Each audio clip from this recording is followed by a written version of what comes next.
Amém, queridos irmãos, chegamos à terça-feira, primeira semana de uma nova série do Alimento Diário, série intitulada Palavra, Vida e Edificação. E o título do primeiro volume dessa série é Não Desperdice o Seu Tempo. O título da primeira semana, Uma Visão de Águia. E o título da terça-feira, O Ministério do Apóstolo Pedro. O versículo, Lucas 24:32. Disseram um ao outro: porventura, não nos ardia o coração quando ele, pelo caminho, nos falava, quando nos expunha as Escrituras? Senhor Jesus, obrigado por mais um dia, amado Senhor, e obrigado por teu falar que faz o nosso coração arder.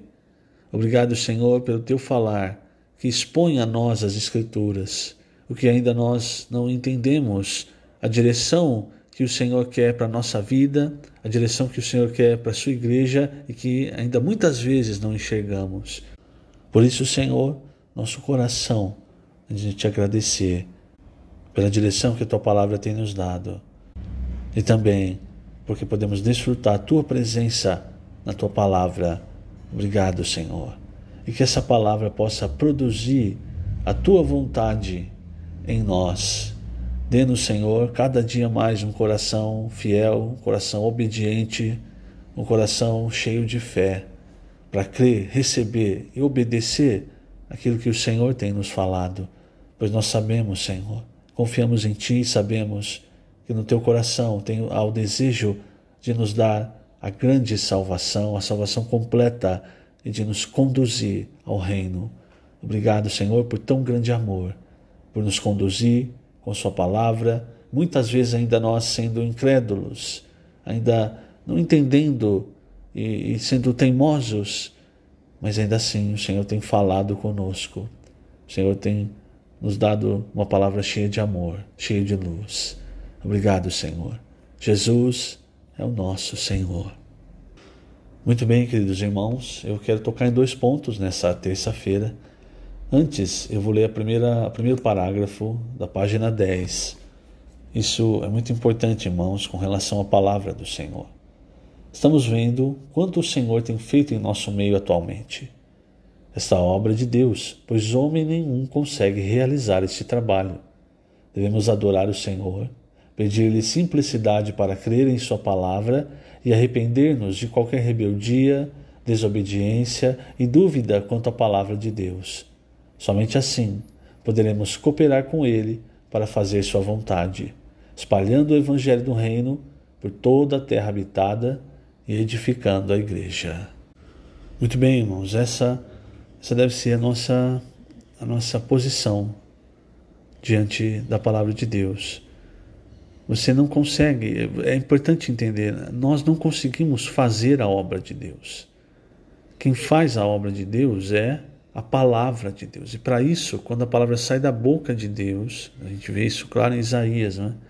Quando ela sai da boca de Deus, ela precisa então ser cumprida. Ela precisa encontrar em nós um coração de trabalhar com essa palavra, obedecendo, cumprindo essa palavra, levando essa palavra. Aí ela por si só então faz a obra de Deus. Nós somos meros canais, mas muitas vezes nós achamos que a nossa força, a nossa mão é que faz a obra de Deus. Às vezes até isso é inconsciente. Você pode não admitir isso, mas inconscientemente faz muitas coisas para ajudar, entre aspas, né, na obra de Deus. Quando na verdade nós deveríamos obedecer. E o primeiro ponto que eu quero tocar com relação à palavra trazer a presença do Senhor. Vejamos, quando o Senhor esteve aqui no seu ministério terreno, esteve em carne, em semelhança de carne, não é?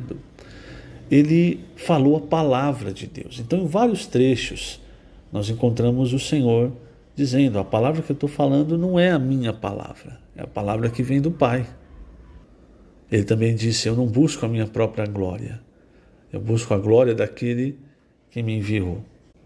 E o que acontecia ali, irmãos, serve também de grande ajuda para cada um de nós. O que acontecia ali era que as pessoas, os discípulos, muitas vezes seguiam o Senhor, seguiam a pessoa do Senhor.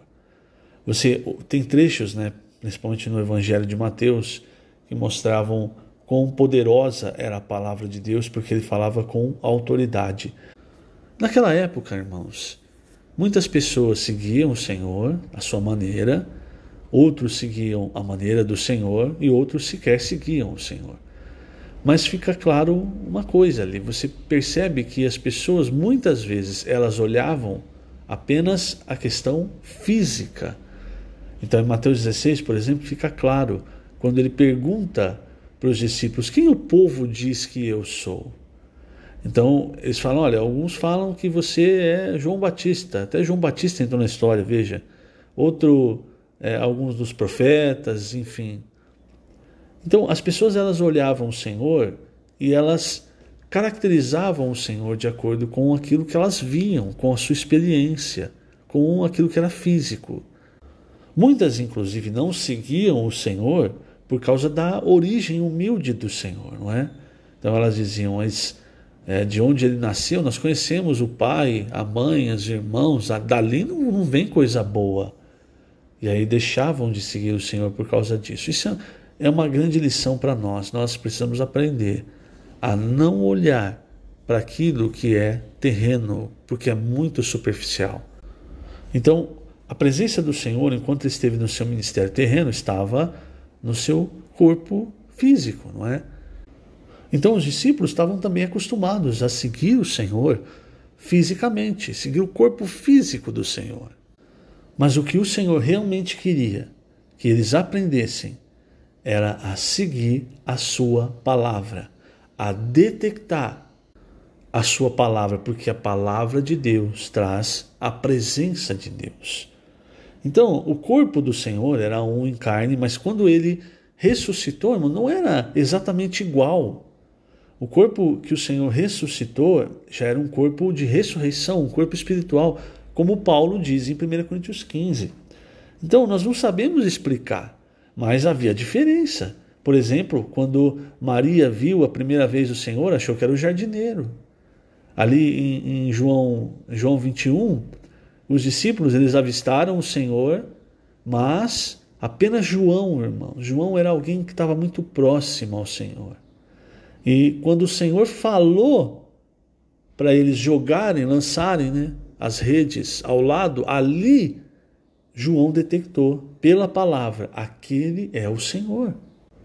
Lucas, o último capítulo de Lucas, capítulo 24, os discípulos no caminho de Emaús. Veja, o Senhor estava ali do lado deles, ressurreto, com o corpo de glória, não é? E andou muito tempo junto com eles, expondo as Escrituras. E eles não reconheciam o Senhor, mas algo estava acontecendo. O coração deles, conforme o Senhor falava, o coração deles ardia. E aí, de repente, eles reconheceram o Senhor. Isso mostra, irmãos, muitas vezes, o grau de distância que nós temos da palavra de Deus, é o grau de intimidade que nós temos com o Senhor. Então veja, Maria, ela ouviu uma frase do Senhor. Fisicamente ela não reconheceu, mas quando ela ouviu uma frase do Senhor, ela já reconheceu, esse é o Senhor. João também, uma frase do Senhor, ele reconheceu. Esses discípulos talvez fossem discípulos que seguiam o Senhor, mas seguiam de uma maneira um pouco mais distante, talvez não tão comprometidos. Você percebe que eles tinham dúvidas a respeito da ressurreição do Senhor, do que iria acontecer. Então, irmãos, isso é uma grande lição para nós hoje. Se nós queremos a presença do Senhor, nós precisamos da palavra, de proximidade com a palavra. Então, quanto tempo nós despendemos lendo, ouvindo, ruminando a palavra de Deus? Muitas vezes nós somos enganados com as coisas físicas, e Paulo diz em 2 Coríntios 4 que nós não devemos andar pelo que vemos, e sim pelo que não vemos. Por quê? Porque as coisas que nós vemos são temporais, mas as que não vemos são eternas. Essas coisas que nós não vemos são as coisas espirituais. Então, a palavra de Deus, irmãos, na nossa vida, ela é muito importante. Nós não podemos ficar longe. Então, você tem que gastar tempo lendo a palavra, ouvindo as mensagens, estando próximo. Temos hoje muitas mensagens sendo transmitidas pelo YouTube. Tem que estar próximo, ouvindo, para reconhecer o sentimento do Senhor. Às vezes, o que acontece? Irmãos estão muito longe da palavra, não estão ouvindo a palavra. Aí ouve uma coisa distorcida. É ali, irmãos, que Satanás encontra a passagem que ele precisava. Aí pega aquela palavra distorcida, porque está longe, não está ouvindo de perto. Aí fala, o quê? Está falando isso? É como acontece no Jardim do Éden. Imagina, Eva, enfim, Adão, Eva, eles ouviram da boca do Senhor. Se você comer dessa árvore, você certamente vai morrer. Mas o que Satanás fez? É certo que não vai morrer. Então coloca às vezes uma letra, uma palavra pequena, muda o sentido totalmente. Por isso nós precisamos estar perto, ouvindo, sempre, lendo a palavra, permitindo que o Senhor ele faça o nosso coração arder. E aí, irmãos, o que acontece ali, por exemplo, nesses dois trechos, João 21 e Lucas 24, nesses dois trechos, irmãos, os discípulos, eles estavam se distanciando. Então, em João 21, eles estavam indo pescar e eles estavam meio perdidos. E aí o Senhor vem, fala a palavra e mostra aquilo que é importante. O que era importante para eles quando ele fala para Pedro, Pedro, tu me amas? Então ele fala sobre apacentar as ovelhas, cordeiros, pastorear as ovelhas. Lá em Lucas 24, o que era importante? Eles estavam descendo para Emaús. E ali no começo de Atos nós vemos o que o Senhor falou.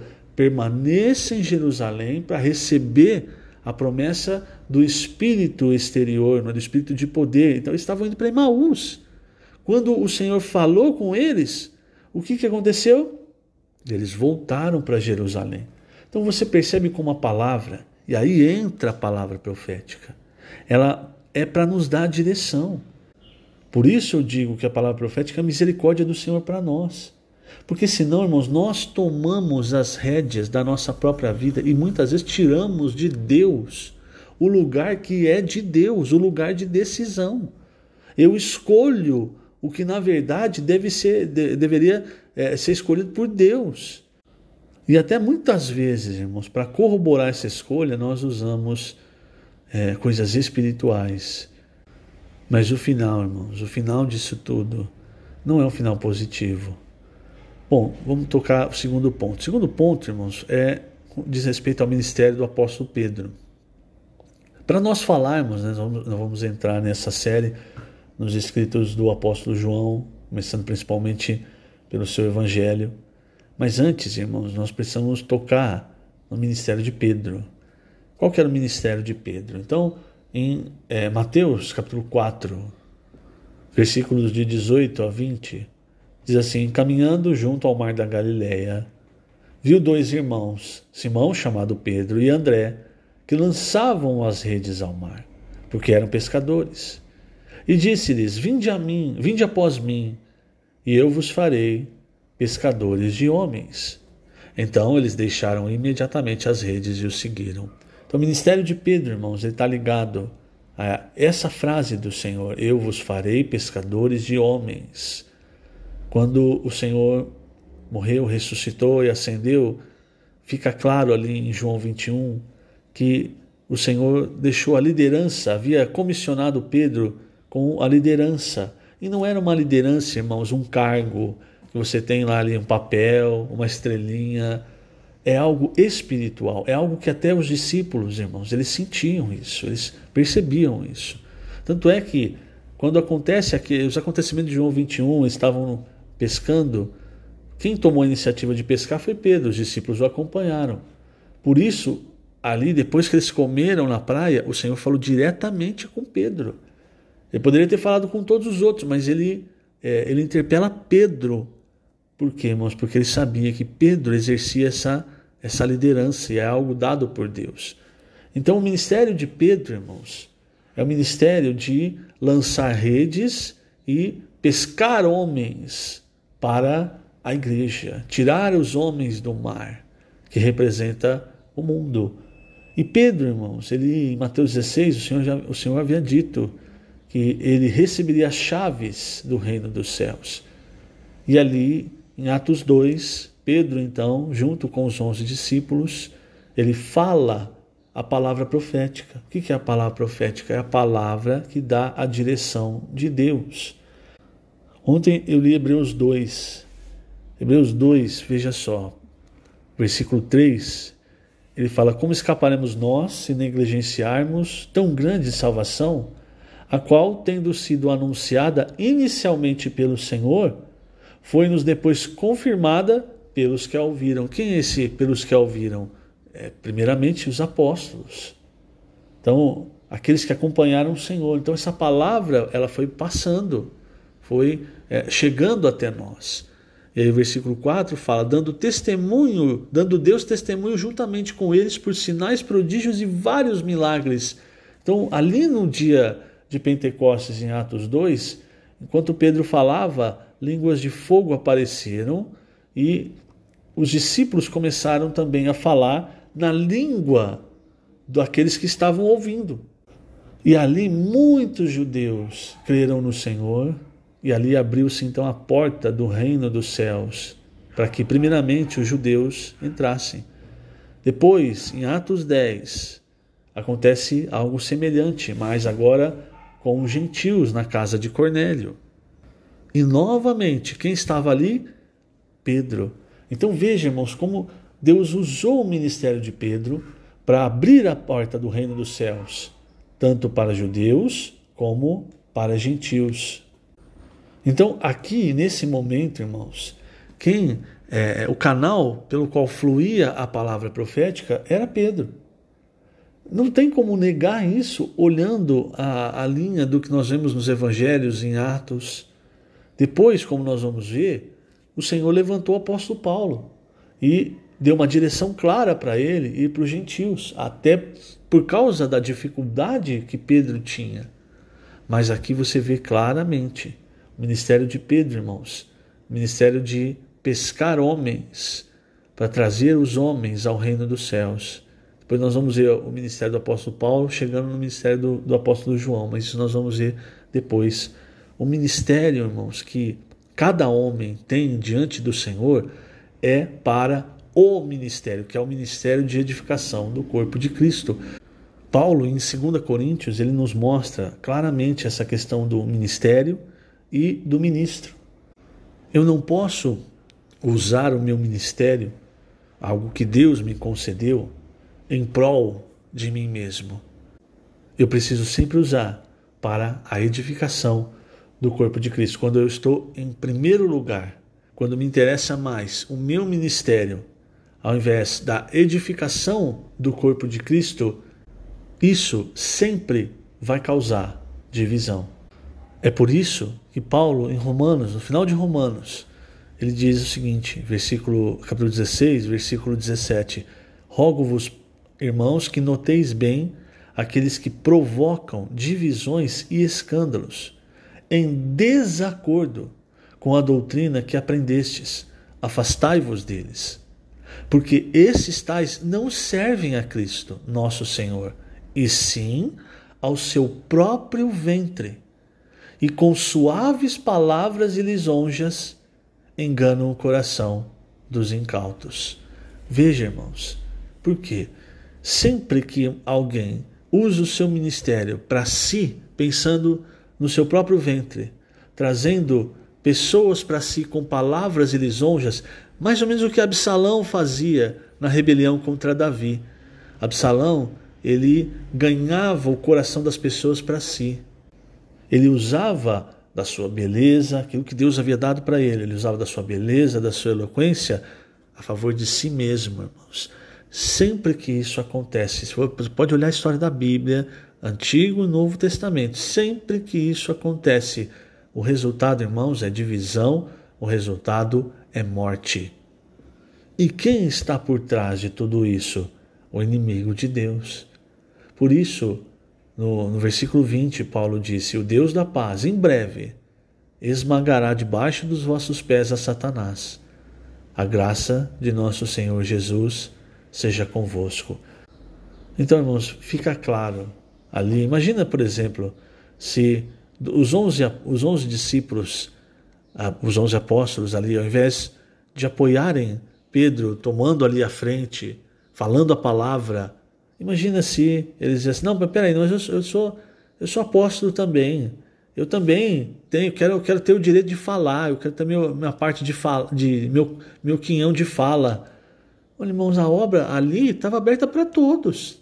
Era para todos eles pregarem o evangelho, era para todos eles falarem.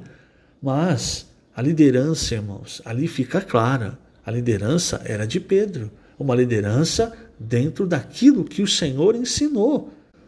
E veja, o Senhor, mesmo tendo os 12 discípulos, vários trechos, nós vemos o Senhor levando apenas Tiago, João e Pedro, por exemplo, na transfiguração. Ele leva só os 3 para o monte. Quer dizer que o Senhor gostava mais dos 3? Não quer dizer que cada um de nós tem a sua função no corpo, a sua importância e vai ser usado em determinado momento. Uns vão ser usados para a liderança, para falar a palavra, outros para o ministério do serviço. O que nós não podemos é esquecer. Tudo é para a edificação do corpo de Cristo. Quando eu começo a olhar mais para mim, para o meu ministério, ou até para o que eu estou sofrendo, do que para a edificação do corpo de Cristo, o resultado nunca vai ser positivo. O resultado sempre vai ser divisão e morte. Essa é uma lição, irmãos, que nós precisamos aprender. E outra lição importante, como nós falamos no começo, esteja perto da palavra, lendo sempre a Bíblia, sempre lendo a palavra e ouvindo também as lives, as mensagens. Por quê? Porque isso, irmãos, faz o nosso coração queimar. Aí você vai ver que o que está sendo falado está de acordo com o que está na Bíblia. O que está sendo falado é a palavra de Deus. Que o Senhor te abençoe grandemente nesse dia. Lembrando, nós estamos colocando essas gravações no YouTube da Igreja em Ribeirão Preto. Jesus é o Senhor.